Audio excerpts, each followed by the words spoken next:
Hello everyone and welcome back to a brand new video and welcome to round 8 of our MotoGP 26 career mode. Yes, we return this weekend here for the Brembo Grand Prix of Italy, of course. If you missed out on the video that went live yesterday from Barcelona, Catalonia, I would highly recommend going back and checking it out. It's safe to say, obviously, since moving over to the pro game experience, we are doing alright. Catalonia wasn't as good as some of the other rounds had been, but, you know, we bagged our first victory at France, we got a podium back at Jerez as well. We are definitely building up momentum, and more importantly, confidence inside of this game still. Taking a quick look at the championship standings as we head into this weekend then. As you can see, it is still Maximo Kiel's 41 now clear of Valentin Perone. Alvaro Carpe, David Munoz and myself there inside the top 5. Adrian Cruzes, though, claimed his first victory of the season last weekend, so he jumps 5 spots ahead of the likes of David Almanza, Brian Urodarte, Scott Ogden, and of course our teammate Nicola Fabio Carraro still inside the top 10.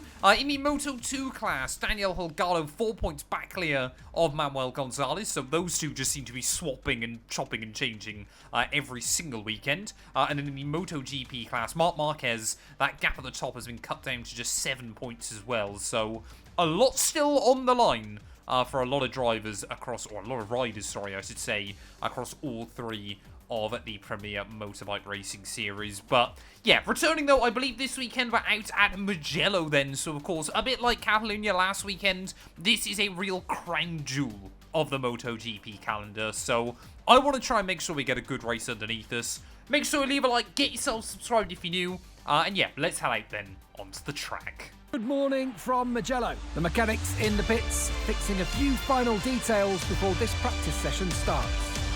Returning then here to what has got to be one of the most picturesque circuits in all of the world there, Mugello. Absolutely love coming back to this place, and of course we don't get to enjoy it on the F1 games, so yeah, MotoGP, I guess iRacing as well. I really do get to enjoy this venue in all of its glory, but a little bit of admin then as we head into this one. I've actually changed my controller. I think one of the reasons I was struggling so much in the early races is that Xbox controllers, for whatever reason, I seem to find on all of the ones I've got, now I've tried 3 different controllers, all of them, the right trigger seems to stick slightly after kind of a long acceleration zone. So I think down in towards turn 1, I was struggling to kind of spot my braking point a couple of times. Not because I was braking too late, but actually because the throttle was kind of dragging on the way into the corner. So I've opted now for a PS5 controller, because the triggers are very, very different and hopefully are going to be way less sensitive. I mean, the only problem with that, though, is I haven't used really a PS5 controller in years, because generally speaking, obviously, if I'm using anything, I'm on a wheel, so I will obviously be getting used to that. Obviously, it works, you just plug it in and it works on the game without any issues, but yeah, if I'm a little bit more kind of all over the show, it's because I'm trying to get used to that as well. That's my racing driver excuse in nice and early.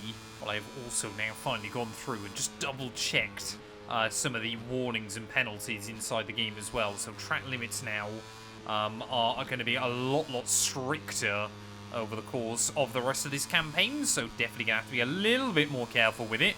Although that being said, here at Mugello, you don't really want to be getting up over the curbs either. This is an old school venue, so, you know, it's kind of curbs or grass, and MotoGP bikes and grass aren't really a particularly good combo. So there you go. That should give you a good idea as to how strict the track limits are now. Didn't even feel like I was fully over the curb on the entry. But, I mean, it's not the end of the world. This first lap, I don't think is really going to be one to write home about anyway. It's just going to be about getting an idea as to kind of the speed of the AI as well. But, I mean, look at this. The beautiful Italian hills. Up towards the start-finish line, first lap is going to be a 1:57.1. So let's see what the others can do and try and chase them down.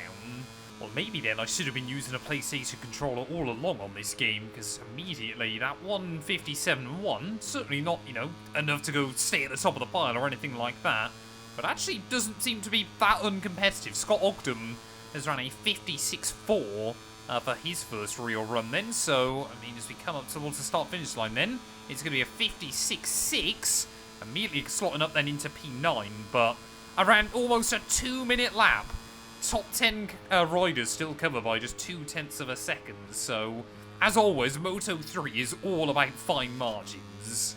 Well, this video wasn't really meant to turn into kind of an Xbox versus PlayStation debate, but it honestly feels like you get a lot more feel over what the bike's doing underneath you, kind of where it's beginning to slip, and everything like that on the PlayStation controller as well. So, how much time have I been throwing away by using an Xbox controller on this game? I don't really know. Out of the final corner, though, we are going to find about another 0.3, so we do go temporarily to the top of the pile, but I don't know whether we're going to see the AI further improve. Well, there we are then. Once again, we do seem to be on the pace here. Alvaro Carpe sets the fastest time of 1:56.315 there. Myself, though, in P2, just ahead of Maximo and Marco Morelli. Scott Ogden, ever since, that fall on the last lap out at Le Mans, does seem to be a changed rider at this stage of the season. Further down, though, as you can see, last weekend's winner, Adrian Cruzes, all the way down in P16. Casey O'Gorman that chased him home all the way down in P20, as our teammate Carraro there down in 24th. Eddie O'Shea, the only rider outside 1 second of the fastest time in practice. Welcome back, all you MotoGP fans. We're live for the second Moto3 qualifying session. Just a few more minutes and we'll find out which riders will start from the front of the grid in tomorrow's race. We've opted then for soft front and rear wheels here as we make our way out onto the circuit, but it is much, much warmer than what we saw in free practice yesterday. Maximo Kiel's 56.7, so yeah, about half second down on what we saw on yesterday's running, but as we head out over the start-finish line, then I mean, again, this is big speed on the run in towards turn 1. We reached VMAX last weekend out at Catalunya. I'm sure with a proper slipstream, we will probably do the same today, as David Almanza and David Munoz both making their way out onto the circuit right in front of us. So hopefully they will give me, maybe be a bit of a guide around the track, turn-in points, everything like that. Definitely felt more confident chasing other riders last weekend, but Sector 1's normally where I've really struggled so far, and that time round we were pretty good. The horrible thing, of course, you never quite know on an outlap how much time the AI are leaving on the table, but all I do know is that David Munoz and Almanza are, definitely kind of slow me down just a little bit. They don't really utilise the track width in the same way I do, but sometimes you guys have been telling me that I kind of do that at my own detriment still on this game, so I am actively trying to improve there, as I think we've just gone fastest by the end of Sector 3. Scott Ogden, though, immediately lowers the pace up at the front of the order down to a 56.2 there. It's getting right up on that inside curb through the final corner.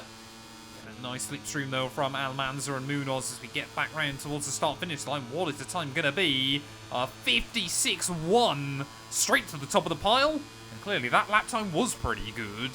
Through the Arabiatas, it's so important.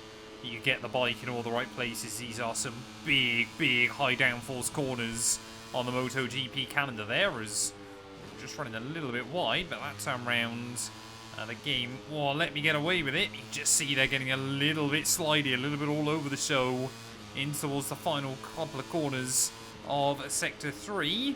David Almanza, again, holding up his teammate a little bit as we run very deep into the corner, gather it up though nicely on the exit, as you can see now, almost dipping into the 155s up at the front there, but a good run through the S's right towards the end of the lap. We set fastest times just a minute ago. Looks like everybody now really trying to explore the limits of grip and adhesion here, but as we try and get back on the throttle as early as we can out of that final corner, this is going to obliterate the top time at the moment. 3 wide back across the line we will go. That's going to be a 155.4. Munoz and Almanza immediately slot in right behind us, but we are half a second clear. Well, anything I can do at the moment, then it seems Alvaro Carpe is just able to do a little bit more, half a second quicker come the end of qualifying there, as Maximo will line up in P3. Veda Pratama on the second row just ahead of Peroni and Marco Morelli. But again, only us two, the only 2 Honda riders inside your top 10. Guido Pini just ahead of Scott Ogden, Casey O'Gorman there, and Adrian Fernandez down in P16. But Yeah, we've definitely got an opportunity today. I'm feeling a lot more confident than I did last time out at Catalonia. Good morning from Gavin Emmett at the Mugello circuit. We are live for one of the most impressive events of the entire championship. The atmosphere the Italian fans create on these hillsides is simply incredible. Just a few more moments and we'll switch to the starting straight for the Moto 3 class race. Our director takes us to the starting grid where riders are trying to maintain their concentration before the start of the race. It's overcast and temperatures have dropped. Many riders tried softer compounds during this morning's warm-up, and it seems that the most popular choice on the grid is a medium front and a soft rear. Well, having a look then, ready on the grid. Yep, we are going to run that medium front and soft rear compound tyre. But, I mean, if we could pick up another big result today, I'm pretty certain as long as Joel Kelso doesn't outscore me here, we will beat him in that objective. And especially with us starting up towards the front, there is a good opportunity we can do that. Let's get ready then here for the Italian Grand Prix. The start of the Italian Grand Prix here at Mugello, just a few moments away now. And very soon we'll see the riders powering down to the San Donato corner. Well, here we are then, ready on the grid. The revs building up, the 10 red lights are on. Mighty long hole, but it is lights out, and away we go there. And actually looks like all of us got a terrible start, with the exception of the 83. Long run in towards turn 1 then is immediately banging wheels with Pratama as well there. We will try and get to the outside line, as best as we can. Very late on the brakes there, but we use the camber through that first corner. We got yellows out a bit further back, and look at that then, not a bad recovery through turn 1 there after a pretty terrible start. It would just file our way back up through there as Perrone trying to immediately have a look back past us as well. Maximo, though, seems like he's had a pretty terrible start. I mean, he's down to P6. We've seen him many times before. Kind of able to fight his way back through, but he's even behind his teammate of Marco Morelli there as we plunge down the hill for the opening time. Just giving the curbs maybe a little bit more room than maybe I would on every other lap here, but just want to try and settle into a rhythm nice and early on. Make sure I get my eye in through the Arabiat as we go, winding back up. You feel the bike load up underneath you. Obviously that means you've got a bit more grip, a bit more confidence as you try and put a bit more through the tyres there. Build up some temperature into them. Again, trying to look around the outside there. A little bit of wheel banging with, who was that, Perrone once again. Unfortunately for us, though, didn't quite pay dividends in the end, as in towards this long flowing, long right-hander there towards the end of the lap of Correntia. I'm probably butchering the names around so many of the corners. On this lap there is up on the curbs as we head down in towards the final couple of corners. This final sector, though, definitely been where we've been stronger today there. So actually going to give Perrone a pretty good push down towards that final corner as he will have a look down the inside of Veda Pratama there. All of your top 3 riders maybe getting in each other's way just a little bit. I gave Perrone a push on the way in. I'm going to give Pratama a bit of a push on the way out there. But it's a long run back in towards turn 1 then. 3-4 wide for the lead of the race here at Mugello then. Is it going to be Honda? Is it going to be KTM Power that gives you the advantage down in towards turn 1? Breaking at those Brembo signs on the outside of the circuit. Evaldo Carpe's gone.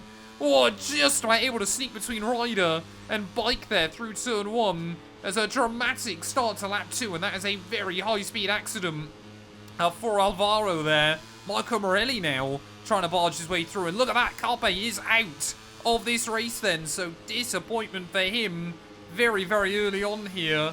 Marco Morelli apparently is not too happy with me, so I don't know when I've upset him, but drama at the start of lap 2.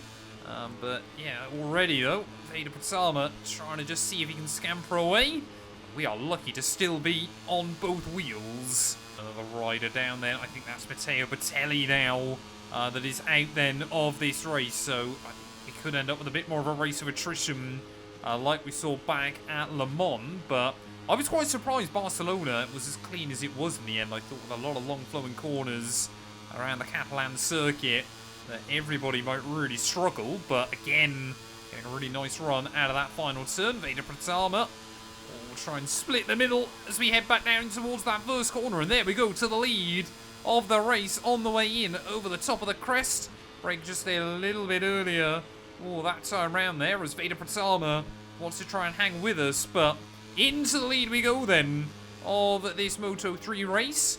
Now, of course, the hard part is just trying to stay here, but this is definitely the quickest I've felt all season long.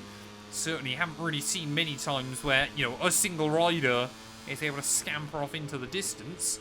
But maybe today, it could be that day for us, as just keep the rear wheel underneath as Veda makes a little bit of a mistake, and that'll invite Valentine Peroni back through. Well, with Alvaro Carpe then gone from this race, I wanted to believe, with the exception of him, it felt like we did have a little bit of speed over everybody else this weekend. I picked up our first track limits warning there, just running a little bit wide through the Arabiatas, but a good run out of that final corner. And I mean, look at that then. By the end of lap 3, we are almost a second clear now of Peroni as well. Marco Morelli, Maximo, all still trying to fight it out. But a 1:55.9, that is a pretty good lap here. Normally, I mean, so far this season, whether I like it or not, every single race is chaos, but we can let the chaos happen behind us. That would be hugely useful. But it very much seems to be a tale of two halves around Mugello at the moment. First half of the lap, we seem to be kind of staying fairly level on speed with the AI. Second half of the lap, though, we definitely seem to come alive there, and it's just through this kind of final part where we just continue to open up that gap there. I mean, you can see another couple of tenths pulled on the 78 once again, but nice and easy through this hairpin then. Of course, again, this is pretty forgiving, especially with the camber. You obviously can really get kind of wide on the way in and still gather it up on the way out there as through the final couple of corners. Make sure we keep it inside track limits as well, but I do apologise then. I mean, it's still a little bit too early to be getting too confident, but yeah, if this video ends up being slightly shorter than a normal MotoGP video on the channel, there is a little bit of a wobble through that final corner. That's going to cost us, I think, an opportunity to set another new fastest lap of the day. Maybe just still. We set identical laps. Oh no, we were 1/1000th of a second slower. So clearly we've got some consistency here. And again, it begs the question, why have I not been using a PS5 controller right since the start? Well, I was reading online as well after yesterday's video. I thought, of course, that the Catalan Grand Prix was kind of the biggest race of the season for a lot of riders. It's not actually. It's kind of just one of the races that reliably give us the best racing. When it comes to raw attendance figures, though, apparently the two most popular races, and it's normally pretty close between the pair of them, are either Le Mans, which of course we won a couple of races ago, simply because obviously it's the only race you get in France, and of course, you know, it's at Le Mans, which of course is a huge mecca for all kind of motorsports here in Europe. And the other one, here, Mugello, the Grand Prix of Italy. I think because Spain gets so many races, and I know obviously Italy has 2 or 3 as well, I believe, on the calendar, but I think because there's so many races in Spain, kind of, they'll get big crowds to all of them. They know obviously they've got the fans to get people through the doors at all of the events, but they haven't kind of got that one big race that kind of everybody has to flock to, like you get kind of in France or here in Italy, to a slightly smaller regard. So clearly all I need is a huge crowd, and then we can begin to deliver on this game. 2 laps to go. The gap now up is to 4 seconds here. We have rarely seen races this dominant this season, and it might well mean I need to bump up the AI again. Rounding the final corner then, about to start the last lap here of the Italian Grand Prix at Mugello. And, well, I tell you what, I don't know if it's a bit of a perfect storm, whether, again, it's the controller, whether maybe this track isn't one of the AI's best in the game as well, but this has genuinely been the most entertaining race I've had in terms of just kind of driving the bike. Easily the most confident I have felt over the course of this season so far, and with a 6-second lead now over Maximo Keels, who does seem to have moved his way up into P2. Yeah, I will definitely be upping the AI, ready for next weekend as well. Looks like Matame seems to have dropped out late on in the race as well, so disappointment for the Japanese rider there, who've been doing so well up to that point. But as we make our way through those 6 seconds clear, there is no need for any risk at this stage of the race. It feels like I'm just kind of able to control the brake and the slide of the bike so much more. The feeling through the rear wheel as well. So, I mean, maybe I need to dedicate this win to Sony. Seems ridiculous to say, but if you're playing this game on PC and you've got the option between a PlayStation 5 and an Xbox controller, a PlayStation 1, at least for me, seems to feel a whole lot better, a whole lot smoother, and just kind of more intuitive to use. So, I mean, I wonder if even on previous games, whether I should have used this as well. But in towards the final couple of corners then, the crowd cheering on all the other riders a little bit further back. Gotta be very, very careful I don't position the bike anywhere stupid through these last couple of corners, a bit like at Le Mans. We've just got to make sure that we get to the checkered flag. I'm not too worried about if that gap comes down. Just a little bit more there. Through the final corner, though, Obviously, out of the final turn, get the throttle down. It is going to be victory number 2 here in Moto 3. And in a dominant fashion, we will take the Grand Prix of Italy. As the Moto 3 riders do their cool-down lap, let's take a look at the final results of the race we've just seen. Well, there we are then, P1 here at Mugello, and well, 5.8 seconds clear of Valentino Perone, who did just jump Maximo right at the end of the race there. Unfortunately, no Italians on the podium at home. Marco Morelli will have to settle for P4 ahead of Uralate there. Joel Kelso, a good recovery drive ahead of Veda Pratama. Guido Pini with Munoz and Almanza inside the top 10. Scott Ogden down in P12. I think our teammate, Carraro, unable to score a point there, just behind Leo Ramerstorfer and Casey O'Gorman as well. And then, as you can see, Joel Esteban, Zen Mitani, Batelli, Carpe, and Salmella all failing to see the checkered flag. What does that do, though, to the championship? Well, it means still Maximo 37 clear at the top. We move up, though, to P3. Still 50 points back, though. So we're going to need a Herculean effort. Carpe still ahead of Munoz, Uralate there with Almanza and Cruces all inside your top 8. So it is still 6 Spaniards inside your top 8 there, with just myself and Valentino Perone sticking out a little bit. Joel Kelso back up ahead of Scott Ogden, and Carraro now out of the top 10 as well. Still the best Italian ranked driver, though, still this season. Eddie O'Shea just still 1 point to their name as we take a look at the Teams Championship. CF Moto still leading the way there, but Rivercold now 1 point ahead of Red Bull KTM Tech 3. So P2 could still be possible this season. Maybe, even if Carraro could do something, maybe we could still try and get to CF Moto as well there. But thank you all so much for watching. If you have enjoyed, please do make sure to leave a like, get yourself subscribed. We will be back very soon, but for now, I'm going to go and up the AI a little bit more because, yeah, I'm feeling pretty good. To the Parc Fermé with the live coverage where the 3 podium finishers have just arrived. The winner is over the moon and quite rightly indulging in a few celebrations with his team.